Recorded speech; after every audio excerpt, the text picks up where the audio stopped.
شادی سے 4 دن پہلے ہماری بہن نے ہم سے اپنی جائیداد کا حق مانگ لیا۔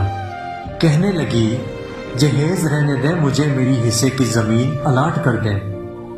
ہمارے ہاں اس سے پہلے کبھی ایسا نہیں ہوا تھا کہ کوئی عورت یا لڑکی اپنے باپ یا بھائیوں سے اپنی زبان میں اپنا حق مانگے۔ ہمارے بڑوں نے بہن کو بہت سمجھایا کہ ایسا نہیں کرتے، ہم گاؤں میں بے عزت ہو جائیں گے کہ ان کی بیٹی اپنا حصہ اپنی زبان سے مانگ رہی ہے۔ لیکن بہن تھی کہ پیار کی زبان سمجھنے کے بجائے الٹا گھر والوں سے جھگڑا کرنے پر اتر آئی اور معاملہ عدالت میں لے جانے کی دھمکیاں دینے لگی۔ ہم سخت پریشان تھے کہ اب 2-3 دن میں ساری برادری گھر آنے کو تیار ہے اور یہاں ایسا ماحول بن گیا ہے کہ شاید یہ شادی بھی رک جائے یا انکار کرنا پڑے یا پھر چپ کر کے اس کے حصے کی زمین اس کے حوالے کر دی جائے۔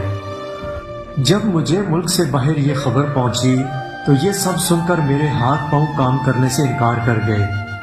بھوک مٹ گئی، کفیل میرے کام نہ کرنے کی وجہ سے مجھ سے ناراض اور میں خوشی کو غم میں تبدیل ہوتا دیکھ کر نڈھال ہو گیا، کیونکہ میں 9 سال سے ملک سے باہر تھا اور اپنی بہنوں کے گھر بسانے کے لیے محنت کر رہا تھا۔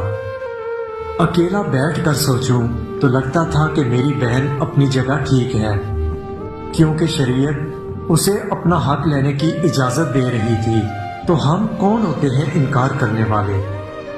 اور جب مجھے گھر سے کال آتی تو لگتا کہ مجھے اپنی بہن کے پاس جا کر اسے سمجھانا چاہیے کہ ایسا ٹھیک نہیں، ہم بے عزت ہو جائیں گے، لیکن کیا کرتا؟ 1 دن گزر چکا تھا اور 3 دن باقی تھے۔ میں نے شام کو بہن سے بات کرنا چاہی تو کہنے لگی کہ اگر تم میری شادی سے پہلے جائیداد دلوانے میں میرا ساتھ دینے کا وعدہ کرتے ہو تو میں تم سے بات کرتی ہوں، نہیں تو دوبارہ مجھ سے بات کرنے کی ضرورت نہیں۔ میں نے اسی شام بنا سوچے ٹکٹ کروانے کا ارادہ کیا اور اگلی صبح جہاز میں بیٹھ کر رات 1 بجے گھر پہنچا۔ سب خوشی سے ملے اور بڑوں کے چہرے پر اداسی نے ڈیرے جما رکھے تھے۔ سب مجھے ضرور ملے، لیکن ایسے جیسے میں 9 سال بعد نہیں بلکہ ہر شام گھر آتا ہوں۔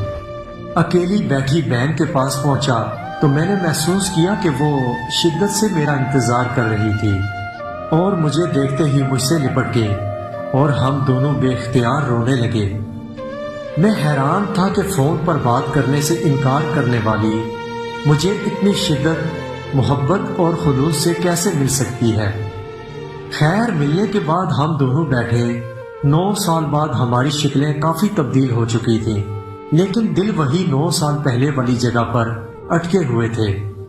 باتیں شروع ہوئی تو کہنے لگی بس مجھے میری زمین مل گئی ہے، مجھے میرا حق بھی مل گیا ہے، مجھے میری خوشیاں بھی واپس مل گئیں، یعنی مجھے میرا بھائی مل گیا تو جیسے مجھے سارا جہان مل گیا۔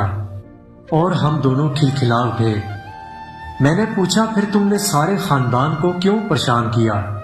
کہنے لگی اگر ایسا نہ کرتی تو جس طرح تم نے ہمیں ٹرک کی بتی کے پیچھے لگا رکھا تھا کہ اگلے مہینے آ جاؤں گا، دسمبر میں آ جاؤں گا، مارچ میں آ جاؤں گا، تو میرا خیال ہے کہ تم نے اور بھی 9 سال نہیں آنا تھا۔ اور یہ ہم دونوں باپ بیٹی کا پلان تھا جو اللہ کی رحمت سے کامیاب ہوا۔ میں نے اللہ کا شکر ادا کیا جس نے مجھے اپنی بہن سے ملوایا، اور باہر نکلتے ہوئے میں نے بہن سے کہا کہ شادی کے بعد میں تیرے سمیت باقی بہنوں کو بھی جائیداد میں ان کا حق دے کر اپنا فرض ادا کروں گا اور تیرے پلان کو مزید کامیاب بناؤں گا۔ یہ سنتے ہی کمرے میں موجود تمام لوگوں کے چہرے پر مسکراہٹ بکھر گئی۔